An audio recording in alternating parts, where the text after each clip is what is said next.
The accountant's ledger. Jasper Vale meets the ghost cartel.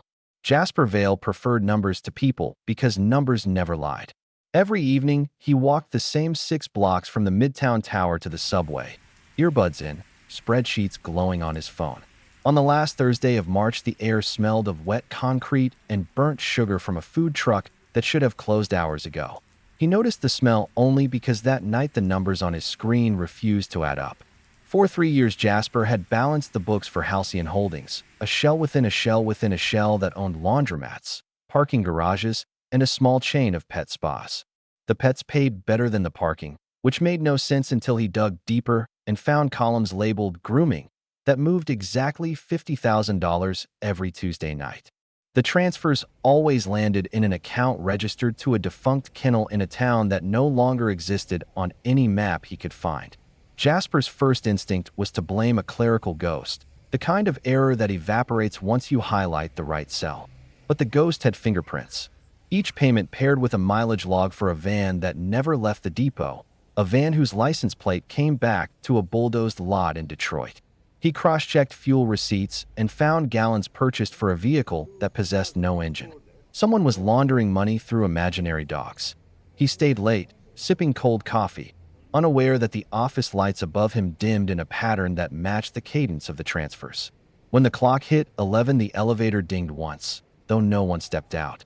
Jasper felt the silence more than heard it, the way a person feels a storm front before the first drop falls. He saved the file under a new name, slid the flash drive into his pocket, and walked to the stairwell. The building's emergency exit opened onto an alley that smelled of wet cardboard and yeast. Halfway to the street, he spotted a sedan double-parked, engine running, headlights off. A man leaned against the hood reading a paperback. The cover showed a chessboard in flames. Jasper looked once, then again, because the man's face was forgettable by design, the kind you could see 5 times and still fail to describe. Jasper turned left instead of right, toward the subway he never used after 10. Footsteps followed, soft, deliberate, the way cats walk on shelves. He told himself the sound echoed, that alleys did that, but the echo kept perfect time with his own. At the mouth of the alley, the city opened like a fresh wound, neon signs bleeding pink and green onto the pavement. He merged with the last of the theater crowd, yet the feeling remained that someone was balancing his life the way he balanced books, carrying every decimal in a hidden column. Inside the subway car, he sat beside a woman sketching orchids in a spiral notebook. She tore a page free and pressed it into his hand before exiting at the next stop. The paper showed a single flower wrapped in $100 bills instead of petals. On the reverse side, a line of numbers matched the suspicious account in his spreadsheet. The doors closed and the train rolled on, leaving Jasper alone with the scent of orchids and ink. He got off at the end of the line, walked up to street level, and found the same sedan waiting at the curb. The forgettable man lifted one finger to his lips, not a hush but a warning, then drove away. Jasper understood the message. The conversation would happen on their schedule, not his. At home, he double-locked the door, drew the blinds, and opened his laptop. The spreadsheet had been replaced by a single cell that contained an address and a time. Pier 37, Warehouse 6, tomorrow night. He tried to restore the file, but every backup had vanished, even the cloud copies. His own computer had been edited while sitting on his kitchen table. Sleep did not come. He lay staring at ceiling shadows that looked like balance sheets, liabilities on the left, assets on the right, a gap between them shaped like a mouth. Morning arrived gray and quiet, the kind that suggests the world has paused to watch you decide. Jasper showered, dressed, and walked to the pier because numbers still mattered, and these numbers had become personal. Warehouse 6 sat between a shuttered fish plant and a billboard advertising vacations to islands that hurricanes had erased. The roll-up door stood open a foot, enough to invite, not enough to promise safety. He stepped inside. The space smelled of salt and motor oil. Crates stacked higher than his head formed a narrow corridor that ended at a folding table. On the table rested a silver laptop open to the same ledger he had been auditing. A woman in a navy trench coat stood beside it, gloved hands clasped. Her hair was pinned so tightly it seemed to stretch the skin at her temples, giving her eyes a permanent upward tilt, as though every moment amused her. She greeted him with his full name, middle initial included, and asked if he preferred the ledger sorted by date or by volume. Jasper answered date, voice steady only because numbers still lived there. She nodded, tapped twice, and the screen revealed a network of transfers that spidered across 5 states, each leg labeled with a dog's name: Rover, Scout, Molly, King. The amounts were small enough to avoid automatic bank scrutiny, large enough to fund entire police departments if traced. Jasper asked who they were.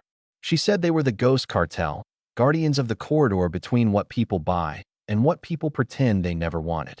They chose him because he understood decimals the way poets understand longing, and because he had no family to complicate loyalties. She offered a choice: take a 30% raise and keep balancing, now aware, or walk away and trust that his memory would fail him the way backups had. Jasper closed the laptop, slid it across the table, and said he needed to think.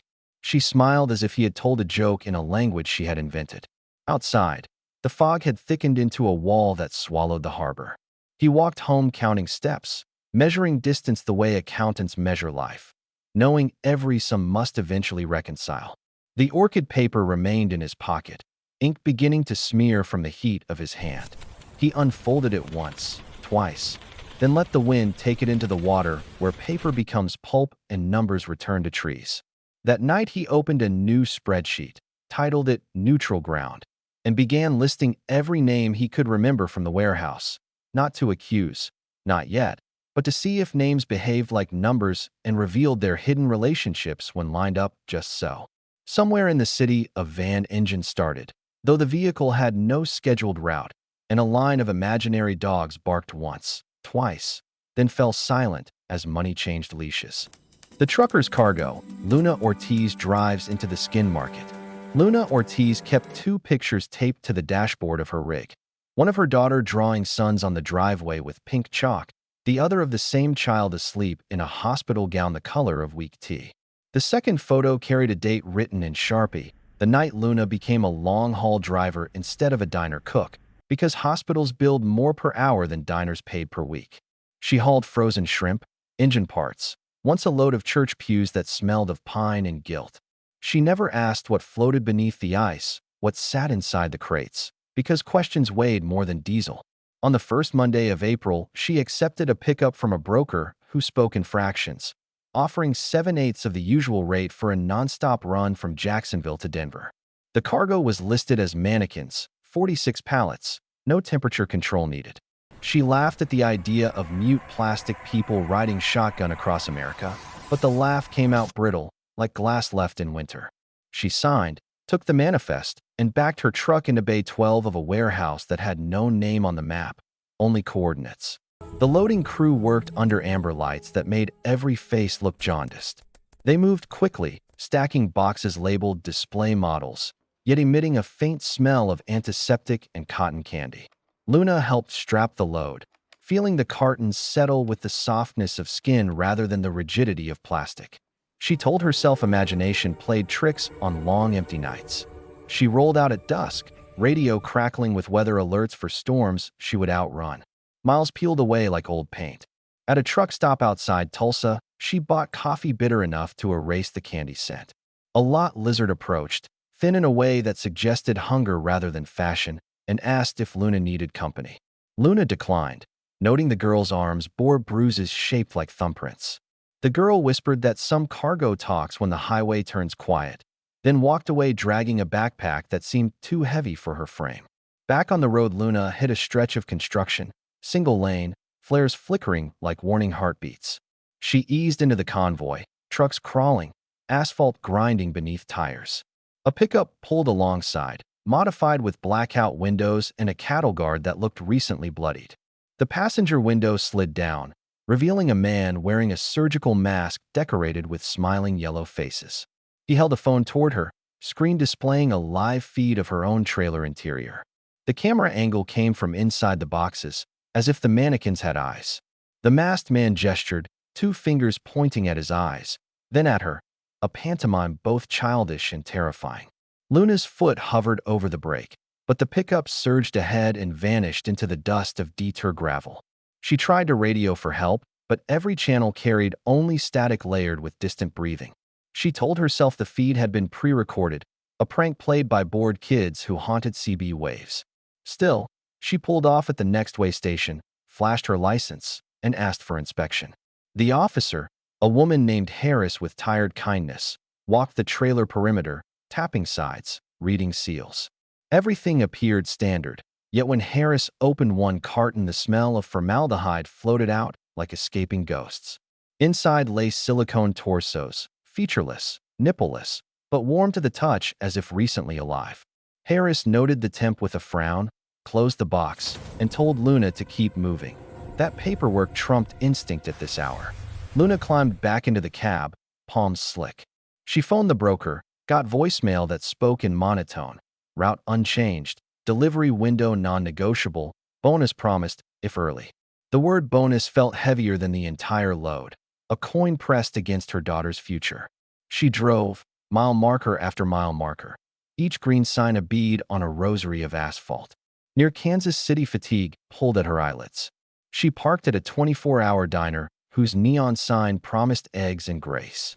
Inside, she ordered nothing, just splashed water on her face, and noticed a bulletin board plastered with missing faces, mostly young, mostly women.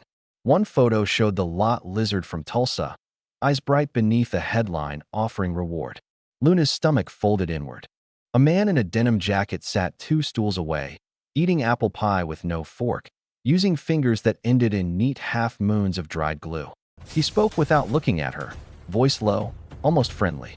He said the product she carried was premium, shipped in cycles, sold to collectors who preferred silence over consent.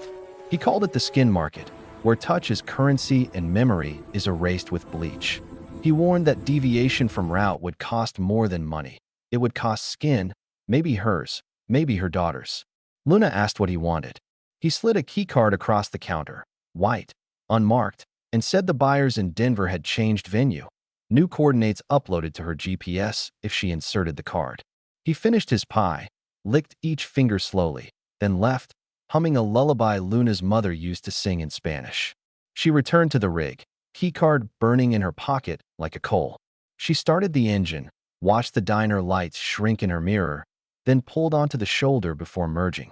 She opened her phone, searched the missing girl's name, found articles that mentioned last seen climbing into a dark pickup outside Tulsa. Tears blurred the screen. She looked at the pictures on her dash, daughter drawing sons, daughter asleep amid beeping machines. She thought of bonuses and silence and the weight of skin. She put the truck in gear, not toward Denver but north, toward the nearest FBI field office listed on her maps. Every mile she expected headlights to flood her cab, expected the pickup with the surgical mask to ram her trailer, expected to become another face on a bulletin board. Instead, the highway remained empty, a black river carrying one woman who had decided that some debts must be paid in courage, not currency. She rehearsed what she would tell the agents. Cartons warm like bodies, masked watchers, keycard that could unlock doors better left sealed. She whispered it aloud until the words felt solid, until they weighed more than fear. As dawn cracked over the horizon, pink spreading like healed skin, Luna rolled past the exit for Denver, kept her foot steady, and watched the mirror for the first sign of pursuit. None came. Only the load shifted slightly, a rustle of plastic against plastic, as if the mannequins sighed in relief. She drove on, carrying silence now, but also carrying proof, and the promise that some markets close the moment a single driver refuses to deliver. Rowan Lee opened the cafe at 4 each morning, alone, wrists inked with tiny clock faces that never showed the same hour. The shop sat on a corner where 3 neighborhoods touched like strangers pretending to be cousins. Bankers, students, and the ones who slept in doorways. Rowan knew every regular by drink, not name. Double tall, no foam. Triple shot over ice. Oat milk splash, no sugar. Orders were codes, and codes kept the city breathing. Behind the pastry case stood an old lever espresso machine, chrome-worn thin, its sides engraved with faint serial numbers that had been filed down years ago. Each dawn Rowan pulled a shot, poured it into the sink, and watched the spiral disappear before serving the first paying customer. The ritual tasted of copper and secrecy. No one asked why. Questions were bad tips. On the first Tuesday of May, a woman entered wearing a raincoat, though the sky was clear. She ordered a drink not on the menu. 8-ounce dry cappuccino, half CAF, cinnamon only on the left half of the foam. Rowan nodded, moved the lever, and when the cup touched saucer, the woman slid a sugar packet across the bar.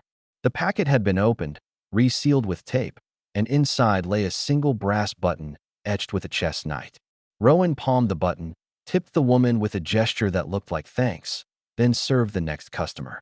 Later, in the back room among sacks of Guatemalan beans, Rowan fed the button into a small handheld reader that resembled a broken phone. The screen lit green, displaying a time and intersection, 1430, MLK, and 9th. Rowan deleted the message, crushed the reader underfoot, and swept the pieces into the trash with spent grounds. By afternoon, the temperature had risen, turning sidewalks into griddles. At the appointed hour, Rowan carried trash bags to the alley, moving with the slow lean of someone who had been on their feet since before birds sang. A delivery van idled nearby, rear doors opened to reveal crates of bottled water. A man in courier uniform lifted 2 cases and handed them over without eye contact. Rowan signed with a thumbprint on a scanner that beeped once, satisfied. Back inside, Rowan locked the restroom, opened a water crate, and pulled out bottles whose seals had been carefully sliced and re-glued. Inside each, vacuum bags held thin paper strips covered in microprint. Rowan photographed every strip with the cafe's POS tablet, uploaded the images to a folder disguised as supply invoices, then dissolved the paper in a bucket of bleach and coffee grounds. The mixture smelled like any busy morning. Secrets wore perfume of espresso. Evening brought the usual rush of students seeking caffeine shields against finals. Rowan worked the machine, pulling levers, frothing milk, while the city's pulse thumped outside. At 7, a teenager arrived, hoodie up, hands shaking not from caffeine withdrawal, but from something raw. He ordered a small hot chocolate, paid in crumpled singles, then whispered that his sister had vanished 2 nights earlier after texting the word night. Rowan kept steaming milk, voice low, asked what the sister looked like. The boy described a girl with half her hair dyed blue, last seen near the bus depot. Rowan remembered a face in the morning line, oat milk splash, no sugar, hair the color of ocean dusk. Rowan handed the boy the hot chocolate, topped with leftover cinnamon, and told him to check the library on 6th, young adult section, shelf dedicated to chess strategy. The boy left, clutching the cup like a lantern. After closing, Rowan wiped counters, counted tips, then walked to the library. Between worn volumes on pawn structures, Rowan found a hollowed book containing a bus ticket and a note. Bring the button, come alone. Rowan pocketed both, returned to the cafe, and sat at the tiny table reserved for staff breaks. The brass button felt heavier, as if absorbing every story it touched.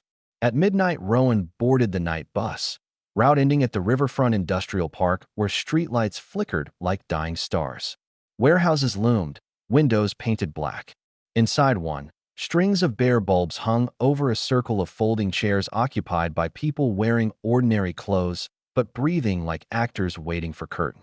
At the center stood the woman from the morning, raincoat gone, replaced by a blazer the color of wet asphalt. She greeted Rowan with a nod that felt like a verdict. Around the circle, each person recited a move from a famous chess game, voices flat, as though pledging allegiance to strategy itself. When Rowan's turn came, the words spilled out. Knight to e5, the same move etched on the button. The circle murmured approval. The woman spoke then, explaining that the city's puppet strings were fraying. A rival syndicate, the skin market, had begun trafficking locally, drawing heat that endangered every quiet operation from drug tunnels to forged visas. The cartel needed eyes inside the new pipeline, and Rowan's cafe served as crossroads where talk mixed with steam. Rowan was offered a choice: become the recorder of whispers or become silence itself. Rowan asked what happened to the blue-haired girl. A man in the circle lifted a tablet, showed footage of her sitting in a white room, alive, unhurt, flanked by shelves of bottled water. He said she would be returned once the syndicate confirmed certain shipments had been diverted. Rowan felt the room tilt, saw the city as a chessboard where pawns were sometimes traded to protect queens. Rowan agreed, but set terms. No children touched again, and the cafe stays neutral ground. Laughter rippled, not cruel, simply acknowledging that neutrality was a fairy tale adults told one another. Still, the woman extended her hand, palm up, and Rowan placed the brass button there, completing the circuit. Days slid by. Rowan listened more than spoke, marking conversations in a mental ledger. The blue-haired girl reappeared one dawn, sipping oat milk splash no sugar, eyes hollow but breathing. She left no tip, only whispered thank you, the words hot like fresh shots. Summer arrived, bringing storms that washed streets into gutters. Rowan continued the morning ritual, pulling the first shot, pouring it into the sink, watching the spiral vanish. Some days the espresso tasted of copper, other days of rain, but always of choice and consequence. The city slept uneasily, unaware that its next move depended on a barista who understood every order as code, who kept the lever machine humming, who swept microprint into the compost along with yesterday's grounds. Rowan no longer read the clock tattoos. They had stopped hours ago, or maybe years, frozen at the moment the first button changed hands. Time, like coffee, was best measured in aroma, in the space between heartbeat and pour, in the quiet certainty that every cup served might tip the balance, one sip closer to checkmate.